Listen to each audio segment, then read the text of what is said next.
नमस्कार, स्वागत है आप सभी का। मैं हूं आपके साथ रेशो त्यागी। नॉर्थ ईस्ट के रिजल्ट को लेकर आज हम बात कर रहे हैं। 3 राज्यों का जो रुझान था वो हम सुबह से आपको दिखा रहे थे और इस दौरान नतीजे आने शुरू हो गए हैं। इस वक्त की बड़ी खबर के बारे में आपको बता रहे हैं। त्रिपुरा से अभी खबर मिल रही है जहां पर टाउन बोरदावली सीट से जीते सीएम माणिक शाह। इस वक्त की बड़ी खबर के बारे में बता रहे हैं। 16,446 वोट से टाउन बोरदावली सीट से माणिक शाह जीत गए हैं।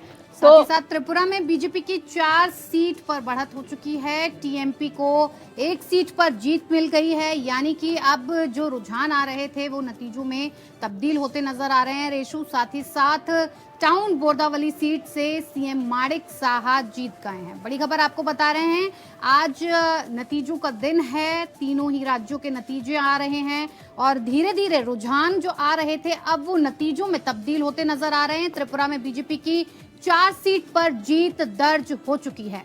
बिल्कुल सही आपने कहा वक्ता। और सुबह से ही लगातार हम पल पल की अपडेट नॉर्थ ईस्ट को लेकर दे रहे हैं और हमारे साथ मेहमानों की जो लिस्ट है वो भी लगातार हम बता रहे हैं कि कौन कौन मेहमान हमारे साथ आज जुड़ा हुआ है। सुबह से ही तमाम मेहमान हमारे साथ आज जुड़े हुए हैं। नॉर्थ ईस्ट पर हमारी नजरें हैं।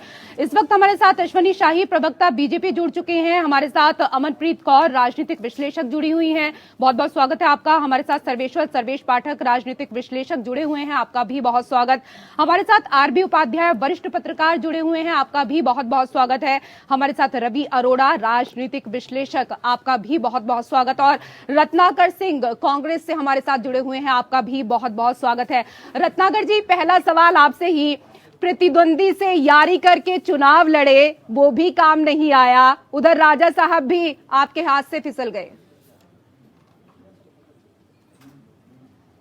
देखिए, सबसे पहले तो मैं यही कहना चाहूंगा कि आमतौर पे ये देखा गया है कि केंद्र में जिसकी सरकार होती है अक्सर जो प्रायः पूर्वोत्तर राज्यों में उसकी सरकार होती है।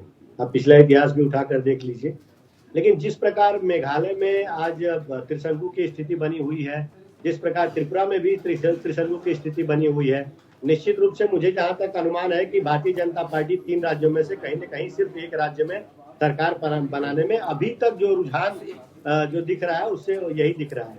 और कहीं न कहीं मेघालय में जो परिस्थितियां बन रही है उसमें कांग्रेस पार्टी जो है एक प्लेयर के रूप में जो है वहां पे दिखती हुई नजर आ रही है। तो सरकार बनाने में हम भूमिका निभा सकती है और गठबंधन की सरकार वहां पे जो है हम निश्चित रूप से बनाने की कोशिश करेंगे मेघालय में और भारतीय जनता पार्टी को सत्ता से वहां पे दूर रखने की कोशिश करेंगे। लेकिन रत्नाकर जी, आपका पिलर स्ट्रांग नहीं दिखाई दे रहा है। पिलर का तो स्ट्रांग होना बहुत ज्यादा जरूरी होता है। और रत्नाकर जी, ऐसे में अगर बात की जाए प्रदुत्त देव बर्मा की, कांग्रेस के साथ उनके पुराने नाते रहे थे, रिश्ते रहे थे। उनके माता पिता की बात की जाए तो वो सांसद रहे थे। उसके बाद उन्होंने भी युवा कांग्रेस के साथ जुड़कर अपनी पारी की, राजनीतिक पारी की शुरुआत की थी। ऐसे में अचानक ऐसा क्या हुआ कि कांग्रेस अपनी पकड़ को ढीला करती जा रही है? जो उसके साथ बरसों पहले से जुड़े हुए थे आज उसे ही बीच राह में छोड़कर जा रहे हैं, बड़ा सवाल है। निश्चित रूप से देखिए, पूर्वोत्तर राज्यों में कहीं न कहीं पिछले चुनाव में भी ले लीजिए, चाहे इस चुनाव में जो नतीजे दिखते नजर आ रहे हैं उसमें कांग्रेस पार्टी जो है थोड़ी कमजोर होती नजर आ रही है। लेकिन ये मैंने आपको बताया कि केंद्र में जिसकी सरकार होती है प्रायः जो है पूर्वोत्तर राज्यों में उसकी सरकार होती है। तो मैं उस चीजों पे ज्यादा न जाके मैं ये चीज जरूर कहना चाहूंगा कि 2024 में भारतीय जनता पार्टी जो दम भर रही थी कि हम सभी राज्यों में ये सेमीफाइनल में भी हम अच्छा करके दिखाएंगे, लेकिन कहीं न कहीं 3 राज्यों में इनको उस तरह से अप्रत्याशित। रत्नाकर जी, पुराने रिश्तों के कमजोर होने की वजह क्या मानेंगे? अचानक से उसकी वजह क्या मानेंगे? बिल्कुल, वक्ता आएंगे, लेकिन इसी बीच एक बड़ी खबर मिल रही है। नागालैंड में इतिहास बना है। पहली बार किसी महिला ने जीता विधानसभा चुनाव और उम्मीद ऐसी जताई जा रही थी कि ये हो सकता है और जैसी की उम्मीद थी वैसा ही हुआ। नागालैंड के इतिहास में पहली महिला एमएलए बनी है हेकानी जाखालू।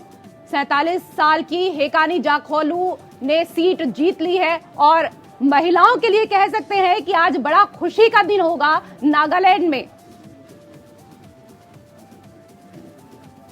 7 महीने पहले राजनीति में आई थी और 7 महीने के बाद एमएलए बन चुकी हैं। बड़ा इतिहास नागालैंड के लिए है कि नागालैंड में एक ऐसा इतिहास बनता नजर आ रहा है जहां पर पहली बार किसी महिला ने विधानसभा चुनाव जीता है। बड़ी बात सामने बिल्कुल आई। अमनप्रीत जी, जैसे कि उम्मीद जताई जा रही थी कि अगर कोई भी महिला इस बार जीत जाती है तो वो एक इतिहास बन जाएगा, और इस बार इतिहास बन गया है नागालैंड में।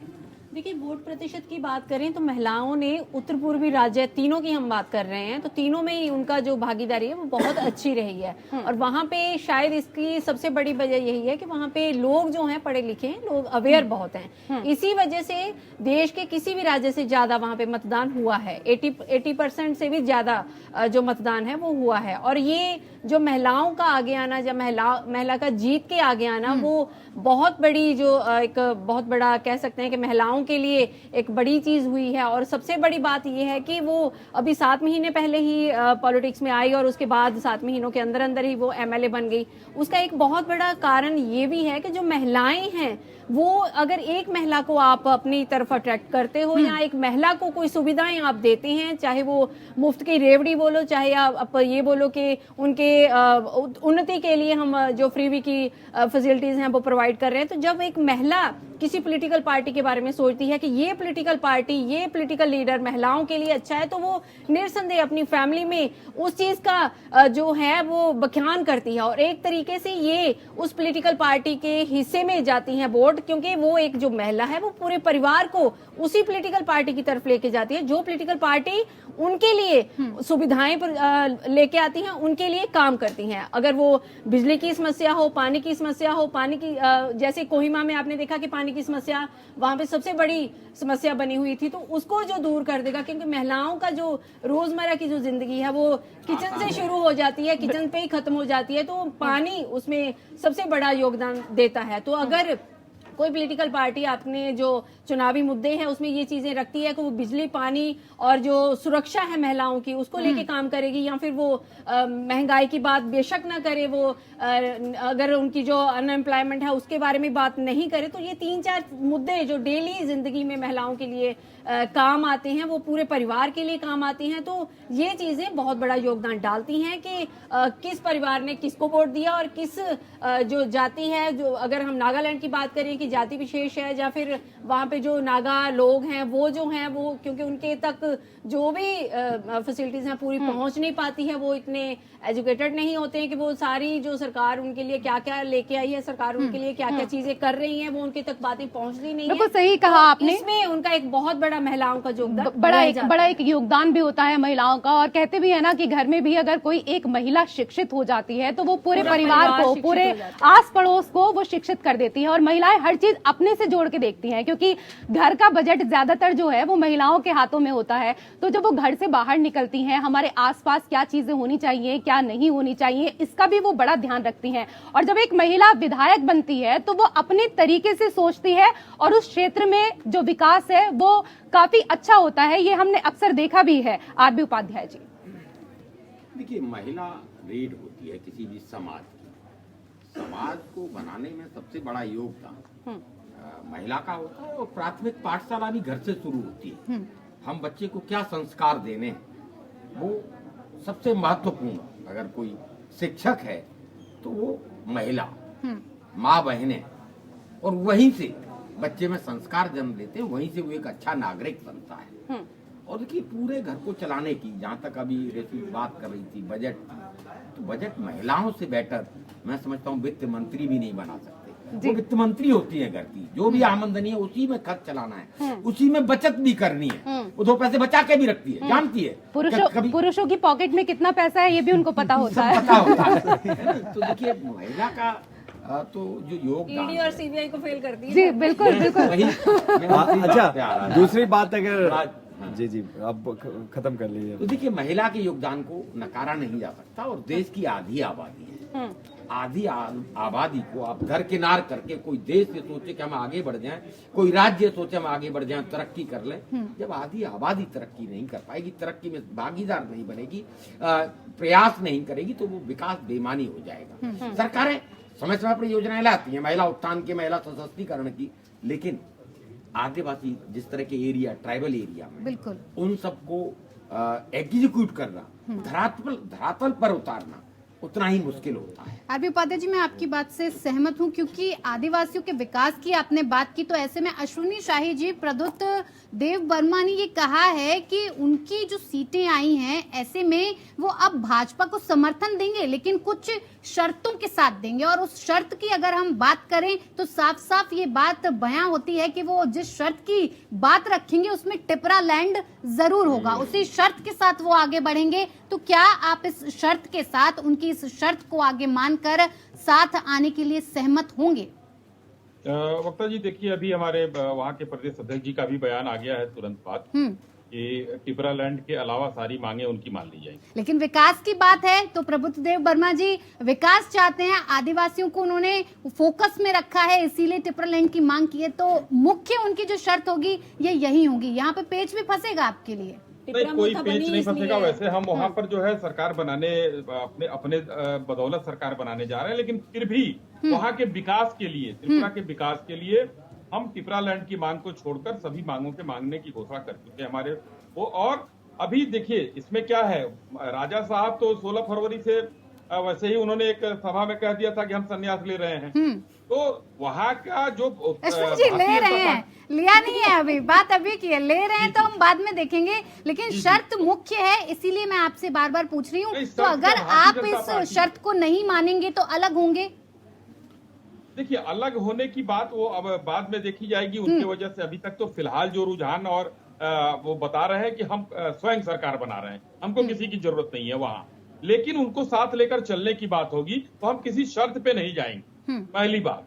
और एक मान लिया कि टिपरा लैंड की मांग छोड़ देंगे, बाकी और शर्त उनकी जो होगी जो विकास से संबंधित, क्योंकि भारतीय जनता पार्टी सबका साथ सबका विकास के नारे पर चलती है, तो हम उनके और अन्य चीजों को मानकर और आगे वहाँ के विकास की बात करेंगे, क्योंकि विकास ही हमारा मुख्य उद्देश्य है। वहाँ के लोगों को नीचे से ऊपर उठाने की बात हो, वहाँ के लोगों को जो सड़कों से जोड़ने की बात हो या व्यापार बढ़ाने की बात, सारा काम विकास का हम वहाँ पर कर रहे हैं। सर्वेश जी, देखिए, अगर त्रिपुरा मोथा की बात करें तो अभी तक जो सीट डिक्लेयर हो चुके हैं इलेक्शन कमीशन ऑफ इंडिया की वेबसाइट पे, त्रिपुरा मोथा ने 4 सीटें जीत ली हैं। बीजेपी वहीं 5 सीटें और indigenous people front of Tripura ने 1 सीटें जीती हैं। तो त्रिपुरा से टोटल 10 सीट डिक्लेयर हो चुके हैं, 5 बीजेपी, 4 त्रिपुरा मोथा पार्टी और 1 indigenous people front of Tripura. दूसरी बात, हम नागालैंड की बात कर रहे थे अभी, वहां से एक महिला एमएलए जीती है।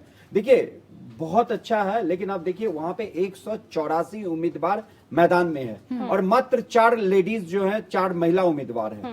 दूसरी बात, अगर वोटर्स देख ले तो टोटल 13 लाख के आसपास वहां वोटर है, 13,17,000। जो पुरुष वोटर की संख्या 6,61,000 है, महिला वोटर की संख्या 6,56,000। अब अंदाजा लगाइए, पुरुष वोटर और महिला वोटर में आप डिफरेंस देख लीजिए। लेकिन उसके बावजूद भी, चाहे बीजेपी हो, चाहे वहां त्रिपुरा की जो इंडिजिनियस पार्टी, जो लोकल पार्टी, जो उन लोगों ने किसी ने भी महिलाओं को ध्यान में रख के टिकट नहीं दिया है, जबकि महिला वहां पे सबसे ज्यादा अग्रणी है। और हमारा नॉर्थ ईस्ट देखेंगे तो वहां पे महिला प्रधान समाज है। इस वक्त एक बड़ी खबर आ रही है, एक बड़ी खबर आ रही है सर्वेश जी, इस वक्त एक बड़ी खबर आ रही है, हम चर्चा करेंगे नॉर्थ ईस्ट को लेकर। और झारखंड से इस वक्त की बड़ी खबर के बारे में हम दर्शकों को बता रहे हैं। आजसू की प्रत्याशी हैं सुनीता चौधरी, झारखंड से अभी अभी खबर मिल रही है, जहां पर रामगढ़ उपचुनाव में एनडीए प्रत्याशी सुनीता चौधरी जीत गई हैं। 40,000 से ज्यादा मतों से जीत दर्ज की है सुनीता चौधरी ने। आजसू की प्रत्याशी हैं सुनीता चौधरी। और एक के बाद एक देखिए, महिलाओं के लिए ये रिजल्ट आ रहा है। कह सकते हैं कि आज का दिन जो है वो महिलाओं का दिन है, महिलाओं के लिए अच्छा है आज का दिन। रवि अरोड़ा जी, क्योंकि महिलाओं को लेकर सब बात कर रहे हैं, सिर्फ आप ही रह गए हैं। देखिए, महिलाओं की जब हम बात करते हैं तो आज से कई दशकों पहले तक ऐसा होता था कि महिलाओं की, आज हम सशक्तिकरण की जब बात करते हैं, नॉर्थ ईस्ट की महिलाएं आज पूरे देश में काम कर रही हैं, आपको हर फील्ड में नजर आएंगी। और पहले की परिस्थिति और आज की परिस्थिति में बहुत बदलाव आया है। वहाँ की महिलाएं अब बहुत पढ़ी लिखी हैं और सबसे बड़ी बात, देश के कई हिस्सों में जाके बकायदा न सिर्फ जॉब करते, कई अच्छे पदों पर भी काम कर रही हैं। और जहाँ तक उनकी जीत की बात है, देखिए आपको एक बात मैं स्पष्ट कर दूं कि अब नागालैंड जो भी नॉर्थ पूर्वोत्तर राज्य हैं, जितने भी स्टेट्स आती हैं, उनके अंदर आज महिलाएं पूरा कदम से कदम मिलाकर काम कर रही हैं। वहां भी लोकल भी जब एरियाज में जब आप जाएंगे तो आपको पुरुषों के साथ बराबरी से काम करती हुई नजर आएंगी। और वहां ऐसे कोई नहीं है कि जब पार्टियां टिकट देती हैं तो ये उनके ऊपर निर्भर करता है कि वो कितने प्रतिशत टिकट दे रही हैं। बात ये है, हाँ, बात ये है कि अगर आप टिकट देती हैं, भागीदारी की बात आती है तो आप टिकट ही नहीं देंगे। जब आप टिकट देंगे तो वो जीतेंगी। लेकिन अब तक जिन पार्टियों ने मौका दिया है, नागालैंड का एग्जांपल जब तक आप उनको मौका नहीं देंगे, देखिए आप बराबर है, लगभग बराबर। कई बार दिल्ली में 184 कैंडिडेट में मात्र 4 महिलाओं आप इस बात को समझिए, जब दिल्ली के अंदर किसी एक पूर्वोत्तर की महिला पर हमला होता है, पीछे कई बार आपने देखा लगातार, तो बहुत सारी महिलाएं सामने आ जाती है। तब पता चलता है कि पूर्वोत्तर से कितनी महिलाएं यहाँ पे काम कर रही हैं। तो ये सब समझने वाली बात है कि कहीं ना कहीं पहले एक सोतेला व्यवहार इनके साथ होता था देश भर में, लेकिन आज पूरे परचम कंधे से कंधा मिलाकर काम कर रही हैं। और इनको अगर मौका मिले तो ये परचम फैला सकती हैं। ये सभी पार्टियों को सोचना होगा, आत्ममंथन करना होगा। और आज की समस्या ये नहीं है कि जीती है, बात ये है कि इनको कितने प्रतिशत वोट टिकट दिया गया। बात ये है, क्या सरकारें इस चीज को तय कर पाएंगी, क्या पार्टियां तय कर पाएंगी, यह तय करना। बिल्कुल, कहीं ये डर तो नहीं है कि महिलाएं राजनीति में भी पुरुषों से आगे निकल जाएं, जितनी उम्मीद न की हो उससे भी ज्यादा। महिलाएं किसी भी क्षेत्र में हो, अपनी मेहनत से अपनी पहचान बनाती हैं, वो किसी की मोहताज नहीं है।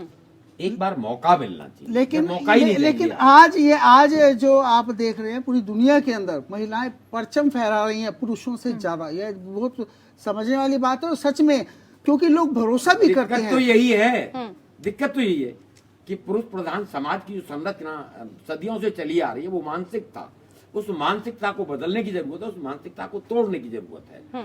आज भी जो अबला समझा जाता है नारी को, वो सोच बदलनी होगी, और उसी का परिणाम है। आप देखेंगे अभी बिल्कुल सोच बदली, टिकट दिया, बिल्कुल सोच बदली, तभी तो परिणाम आया। आधी टिकट देनी चाहिए। सही कह रहे हैं, सोच बदली है तो परिणाम आया है, क्योंकि 4 टिकट मिले थे महिलाओं को, लेकिन एक ने जीत दर्ज कर लिया, और हो सकता है 3 की झोली में भी जीत दर्ज हो जाए, क्योंकि अभी तो रुझान आ रहे हैं।